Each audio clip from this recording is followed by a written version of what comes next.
আর দ্বিতীয়ত শয়তান সবচেয়ে বেশি লাঞ্ছিত হয় যখন আরাফাতের ময়দানে আল্লাহ তাআলা লক্ষ লক্ষ বান্দাকে ক্ষমার ঘোষণা দেয়। সুবহানাল্লাহ কইবেন না?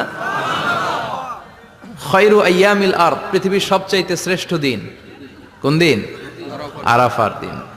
এই দিনে বান্দা কেঁদে কেঁদে আল্লাহর কাছে নিজের সবগুলো গুনাহ খাতার কথা ঘোষণা দেয় যে আল্লাহ আমি পাপী, আমার চেয়ে বড় পাপী নাই, এই পাপ ওই পাপ আমরা করেছি, একটার পর একটা পাপের ঘোষণা দেয়।